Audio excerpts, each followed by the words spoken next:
When I read the request for submissions regarding the wise woman or women who have inspired, I didn't have to give it a moment's pause. The face and voice of Maya Angelou appeared. She's been an inspiration to me as long as I can remember. When I was 14 years old, embarking on those demanding years of high school and college, I read I Know Why the Caged Bird Sings. It moved me, and I remember sitting in my room with tears rolling down my face. She spoke to me. That's Miss Angelou's gift. I was a white, Anglo-Saxon, Protestant teenage girl of the baby boomer generation, and yet her words touched me and inspired me.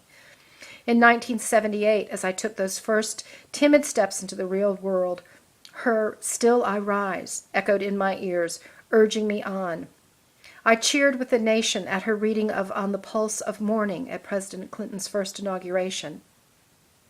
But it was in the mid-90s that her insight and wisdom touched me on a far more personal level. Ms. Angelou was one of several notable women appearing on the Oprah Winfrey Show. At the conclusion of the broadcast, Ms. Winfrey asked each of the women to speak to the audience, looking straight into the camera, and share their very best advice. While I cannot quote Ms. Angelou verbatim, what she said was this: "Life is not a dress rehearsal. We have only one shot at this life, and we have to make it count. There are no do-overs."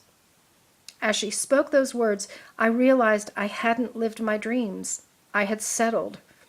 Her words spurred me to make changes in my life that have resulted in my being exactly where I want to be, doing exactly what I want to do, and sharing a life with my husband, who just happens to be my best friend.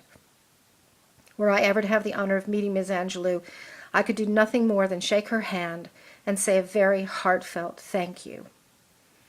I don't want to exclude those wise women who had an impact on me during my Mary Baldwin days, Ginny Francisco and Ethel Smeek. Their wisdom, humor, passion, and friendship meant and still mean the world to me.